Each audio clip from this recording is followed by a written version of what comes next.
Olá, boa tarde, queridos alunos. Como vocês estão? Estão em casa, de isolamento social, para poder estar resguardando a saúde, né?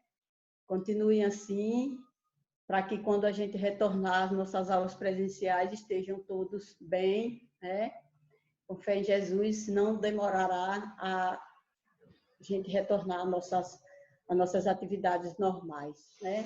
Por enquanto, hoje, vamos trabalhar um pouquinho o quarto capítulo do livro de vocês, que vai tratar das grandes navegações.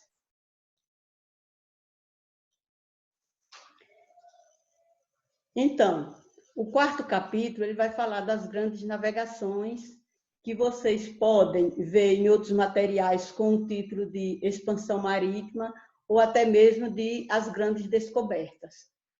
Todas essas nomenclaturas representam a mesma coisa, tem o mesmo sentido, né? Aqui no livro de vocês trata como as grandes navegações, que foi o quê? Um conjunto de práticas de navegação que foi desenvolvida pelos europeus, principalmente para buscar rotas alternativas ou novas rotas marítimas que os conduzissem à região do Oriente, à região das especiarias, né? Então, vamos trabalhar um pouco a respeito dessas grandes navegações, mas para que a gente possa entender ou relembrar um pouco do que já foi visto e entender o contexto que desencadeou as grandes navegações, vamos lembrar um pouquinho da desestruturação do feudalismo, né? Como a gente estudou, a Idade Média, aquele longo período da Idade Média, tinha como sistema produtivo, social, sistema econômico, político e social, o feudalismo, baseado na terra e na relação servil de vassalagem, né? Então, como, de repente, esse contexto baseado na terra, na relação feudal, vai se rompendo para dar início a um outro período diferente da história, com outras práticas de trabalho, com outras práticas de relações sociais, ou seja, uma mudança. Mudança essa que não ocorreu de um momento para o outro. Como eu sempre digo a vocês, repito, em história nada acontece de um momento para outro no estalar de dedos. Os grandes acontecimentos sempre são resultantes de um processo de mudanças que se instala dentro de um determinado contexto e que vai, aos poucos, desestruturando aquele contexto e dando origem a um novo contexto. Foi o que ocorreu com o feudalismo, né? Num determinado período, lá pelo século XIV, o sistema feudal ele começa a se desestruturar. Não por uma única causa, mas por várias causas, né? Um conjunto de coisas que acontecem dentro daquele contexto que vão desencadear essa desestruturação. E uma dessas causas, lembre bem, uma dessas causas, não pode atribuir somente a um desses acontecimentos. Uma dessas causas foi a peste negra. A peste negra foi uma doença que dizimou milhares de pessoas na Europa medieval, né? E como nós estamos vivendo um período também de pandemia, né? A peste negra ela ficou focada lá na Europa. E nós, com essa nova doença que surgiu recentemente na vida da gente, na vida dos povos, né? Das nações, ela é uma pandemia, ela não ficou presa a um único continente, ela se espalhou, né?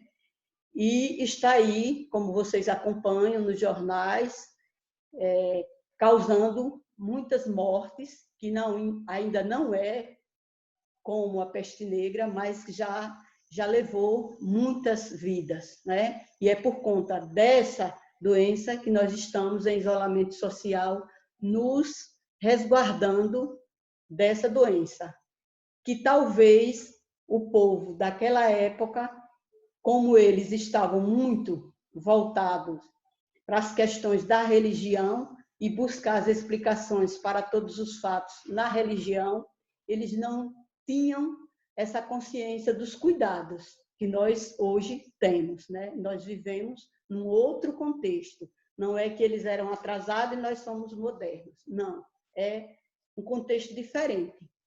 Então, um desses motivos foi essa peste, né? Um outro motivo foi a queda da produção agrícola. A peste negra desencadeou também uma queda na produção agrícola, né? E outro fator também que fez com que houvesse essa queda na agricultura foram as secas sucessivas que terminava por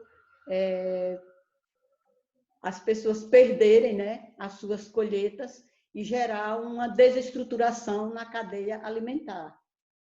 Um outro motivo também foram as revoltas camponesas, que vocês pesquisaram, né, desenvolveram uma pesquisa sobre as revoltas camponesas, que foi o momento em que já havia uma desestruturação causada por esses dois motivos anteriores e os camponeses não suportavam mais a exploração, né, por parte dos seus senhores e acabaram se rebelando. Houve várias rebeliões, né, contra os seus senhores, fuga dos campos para as cidades. Então, mais um dessas causas, né?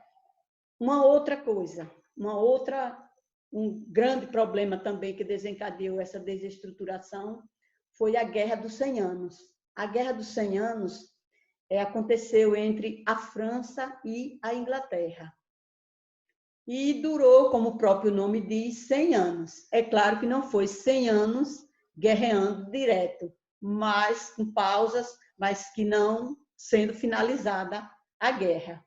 E sabemos, né, como as guerras, além da destruição e das vidas que se perdem, existe um gasto muito grande para se manter uma guerra.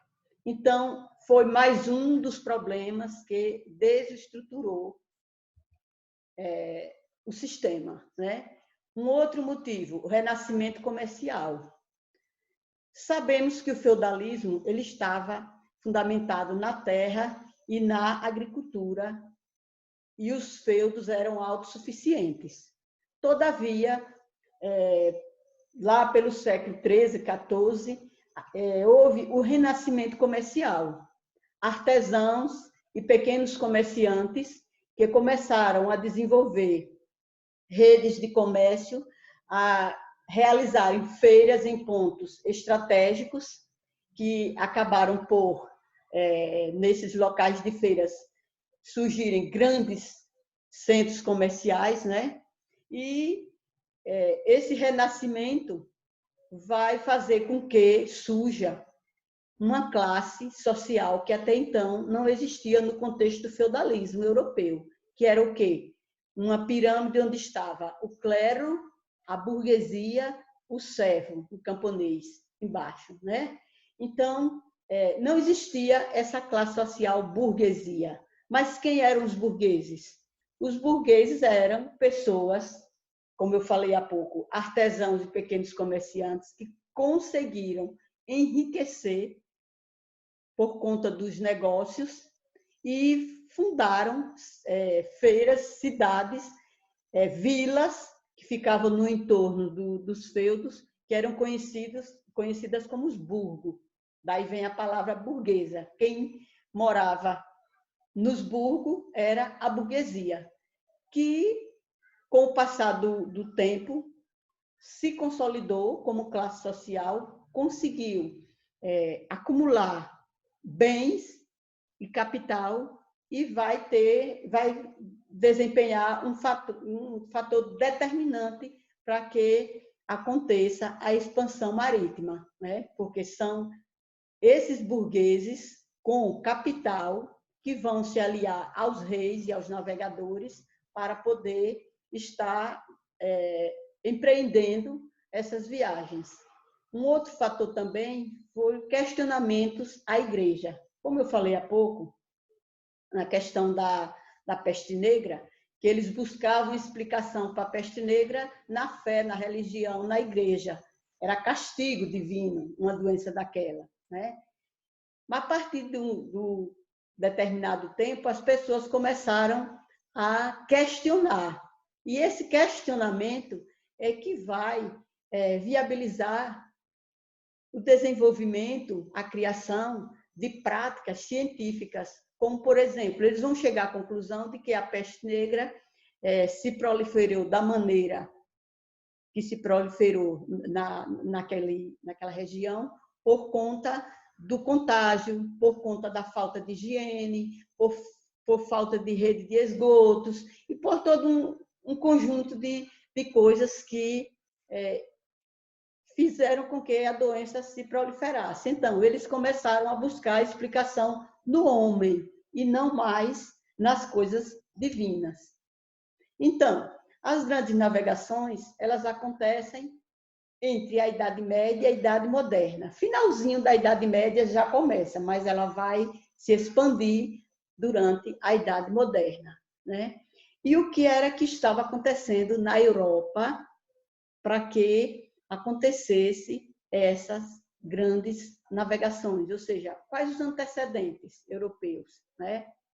Havia, como eu falei há pouco, uma crise institucional da igreja. Foi o momento em que a igreja, como instituição, ela estava sendo posta em questão. O teocentrismo do período medieval, onde Deus estava no centro, explicando tudo para o povo, ou seja, o povo buscava, nesse teocentrismo, as justificativas para todos os acontecimentos, tudo, Deus estava no centro. Ao surgir os questionamentos e a igreja passar por essa crise, o que vem à tona? Um novo conceito, um novo posicionamento, o antropocentrismo. Agora, o homem vai estar no centro, o homem vai procurar, através da ciência, através de pesquisas e de estudos, entender os acontecimentos para as grandes catástrofes, sejam elas epidêmicas ou naturais, né? Então, foi um dos fatores que estava acontecendo e que viabilizou, né? Porque o homem agora passa a ser o centro. O homem busca explicação, o homem busca entendimento para coisas que até então somente a igreja tinha explicações. E as explicações dentro dos seus dogmas religiosos, né? E aí vem o advento das relações capitalistas, ou seja, o sistema feudal, quando ele começa a se desestruturar, ele começa a surgir dentro daquele contexto uma nova relação, né? Uma nova relação de trabalho, uma nova relação de negócios, um novo sistema como um todo. E esse sistema, que eu costumo dizer, que eu reconheço como um sistema transitório entre o feudalismo e o capitalismo, que é o mercantilismo. Por que eu considero transitório? Porque o mercantilismo ele apresenta ainda algumas práticas dos resquícios do feudalismo. Ele não é um capitalismo já com suas práticas reais integradas com teorias somente capitalistas, né? E continuando, vamos ver então se houve essa expansão das navegações, e quero que vocês entendam que já existiam as navegações, mas até então o comércio marítimo era quem tinha o controle do comércio marítimo eram os árabes, que traziam as mercadorias para a Europa através do mar Mediterrâneo, né? E que essas especiarias eram de suma importância na época. O que nós consideramos hoje coisas sem muita importância, naquele período era de extrema importância e gerava muito lucro, né?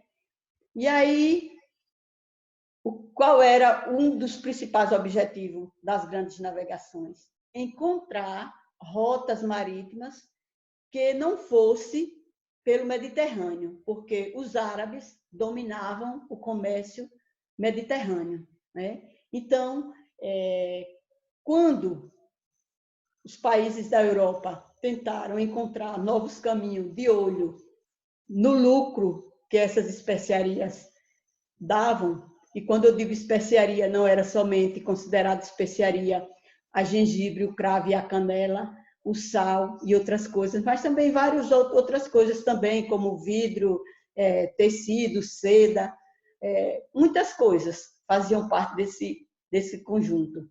Então, quem saiu primeiro nessas grandes navegações? Considera-se como pioneirismo nas grandes navegações, aliás, Portugal. Portugal foi o país que saiu na frente. Eu lembro sempre que os brasileiros eles fazem muitas piadas, né, com os portugueses, considerando os portugueses burros, mas os portugueses, nesse contexto aí, eles saíram na frente de todos os outros povos. É claro que havia um conjunto de fatores que viabilizou essa empreitada na frente dos demais países, né? Os portugueses, seguidos dos espanhóis, foram os primeiros a se aventurarem nos mares. E quando eu digo nos mares, não é somente no mar Mediterrâneo, não. Eles buscam novas rotas pelo Atlântico. E o Oceano Atlântico, naquela época, era considerado o oceano tenebroso, os mares tenebrosos, né? Porque como ele não existia uma frequente navegação por esse oceano, e a mentalidade da época achava que a Terra era quadrada e que as embarcações iam acabar caindo em um abismo, um buraco que não retornaria mais, estava atrelada à questão religiosa, né? E quando houve os questionamentos à igreja e que passou-se a defender a ideia da esfericidade da Terra, há uma possibilidade de navegadores tentar adentrar esse oceano e perceber que não era nada do que se esperava até então, do que se achava que era até então, né? Então foram os portugueses, esses caras corajosos que se aventuraram, né, nessas descobertas. Primeiro, né, seguido dos espanhóis, depois dos franceses e dos ingleses, mas os pioneiros foram os portugueses. E aí o que eles buscavam? Como eu falei há pouco, rotas comerciais sem passar pelo Mediterrâneo. Eles queriam navegar ao contrário do que era a navegação da época. Vamos dizer que o mar Mediterrâneo, vocês vão ver no mapa, ficava de um lado e eles queriam navegar pelo outro, né? E, nesse sentido, Portugal vai ser privilegiado e um dos fatores é a sua posição geográfica. Eu posso mostrar aqui, olha, está aí embaixo o mar Mediterrâneo e lá do outro lado o Oceano Atlântico.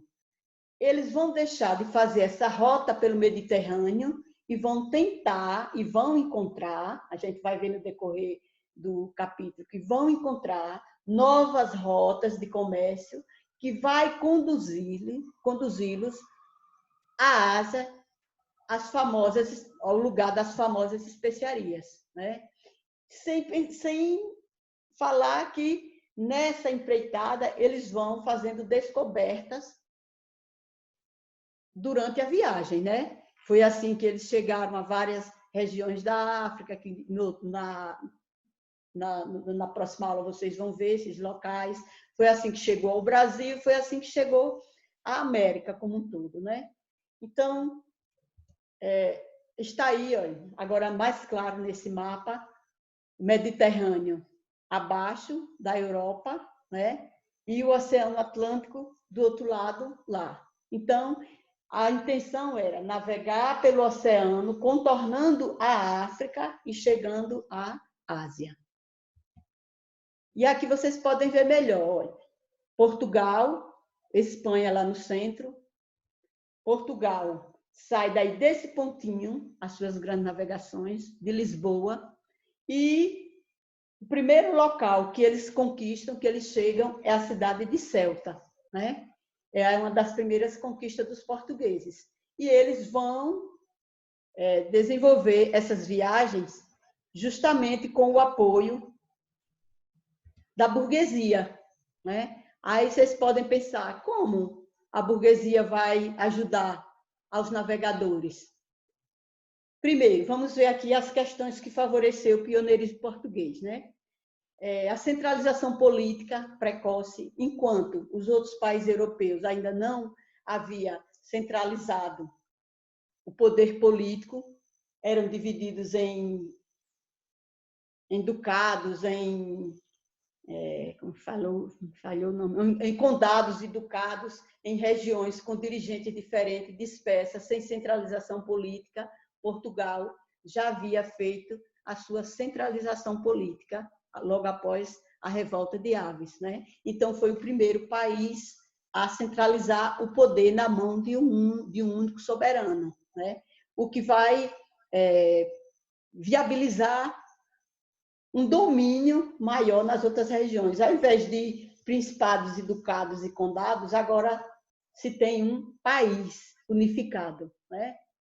Outra coisa também que existiu em Portugal e que foi um dos fatores determinantes para o favorecimento do pioneirismo foi a Escola de Sagre. O que era a Escola de Sagre? Era um local onde marinheiros, estudiosos em geral, se reuniam para conversar e discutir práticas de navegações, que ia desde a construção de mapas, leitura de mapas, até a construção de equipamentos e das caravelas, que foi um meio de transporte que viabilizou de forma muito grande as grandes navegações, por conta de ser uma embarcação mais veloz do que as antigas, né? Então, a Escola de Sagre não era uma escola como a gente idealiza hoje, uma escola com horários a serem cumpridos, com dias exatos. Não, era um local onde os navegadores, os estudiosos, os astrônomos se reuniam para estudar. E lá eles discutiam, quando um navegador chegava de uma viagem, se reunia para contar aquela viagem, aquelas conquistas por onde andou, o que encontrou naquelas viagens, e ali se juntavam para discutir e sistematizar as descobertas. Outra coisa também foi a posição geográfica, como eu já falei, privilegiada de Portugal, né? Ficava ali, banhado pelo Oceano Atlântico, né? Numa posição, num ponto estratégico. E outra coisa foi o investimento da burguesia. Aquela burguesia que surgiu lá no feudalismo, enriquecida agora, ela precisa expandir os seus capitais. E como é que ela vai expandir seus capitais? Ela está de olho em quê? No comércio das especiarias, que dava muito lucro, e quem ficava com esse lucro era um grupo pequeno de europeus, principalmente italianos da cidade de Gênova e Veneza, e os árabes. Então, a burguesia estava de olho nesse comércio. E, para isso, era necessário novas rotas. e aí ela se alia ao rei Dom Manuel, na época, para financiar as primeiras viagens e, posteriormente, diretamente aos navegadores. Ou seja, a burguesia entrava com o dinheiro, os navegadores com as embarcações e com a sua experiência, o seu trabalho. E, por mais perigosa, aliás, que fossem essas viagens, por mais sofrida, por mais que morressem muitos nessa viagem, que perdessem embarcações e todos os perigos que o mar da época oferecia diante do que eles tinham em navegação, ainda era muito favorável e se ganhava muito dinheiro. Então, eles investiram tentando expandir ainda mais os seus capitais, e o rei de Portugal e, posteriormente, da Espanha, também de olho na conquista de novas terras, na conquista de riquezas de metais, porque estava se formando um novo sistema econômico, mercantilismo, que uma das finalidades era a cunhagem de moedas, e para isso ele necessitava de metais. E a busca na África, na América, as conquistas viabilizavam esses metais que existiam em abundância, e eles, devido aos estudos, as primeiras descobertas, sabiam dessas riquezas, estavam de olho nisso e saíram tanto em busca das novas rotas, como também expandir os seus reinos, né? Outro fator também que contribuiu foi a ausência de conflitos. Como nós vimos, a Inglaterra e a França estavam lá com a guerra de 100 anos, né? Estava lá, vamos dizer, envolvida com a guerra, não tinha tempo para pensar na expansão marítima. Portugal, pelo contrário, já era um país unificado, não tinha guerra nem interna, nem estava participando de nenhuma guerra externa, e isso trouxe a possibilidade deles, nesse período de calmaria, tentar encontrar esses caminhos e buscar expandir os seus reinos. Aqui nós temos uma representação do que foi a Escola de Sagres. Percebam que numa mesa está espalhado mapas, homens discutindo, homens com compasso, trabalhando. Era assim que eles se reuniam. E foi assim que surgiram vários equipamentos de engenharia náutica, a exemplo do astrolábio, o aperfeiçoamento da bússola, a invenção da caravela e de tantos outros pequenos instrumentos que naquela época foram decisivos para as embarcações, né? E, por fim, eu vou pedir que vocês assistam um vídeo sobre as grandes navegações e sobre o conceito que se tinha do que era a Terra na época, né? E vocês vão assistir, é um desenho, né? O filme cansativo é um desenho de 12 ou 13 minutos, se não falha a memória. Vocês vão assistir, vão anotar no caderno de vocês o que mais chamou a atenção de vocês, e seja por curiosidade, ou seja, por conhecimento, dúvidas, o que vocês não entenderam, aí vocês anotam. Quando nós retornarmos às nossas aulas presenciais, a gente faz um debate na sala para vocês estar expondo o que vocês acharam desse material. Então, tenham todos uma boa aula, né? Cumpra com a tarefa direitinho. Qualquer coisa de dúvida, estamos à disposição. Tenham uma boa semana, fiquem em casa, cuidem-se, para quando voltarem com coragem para estudar. Sei que vão voltar com coragem para conversar e fazer aquela feirinha, né? Mas é bom que voltem com saúde e dispostos, com bastante energia. Tchau.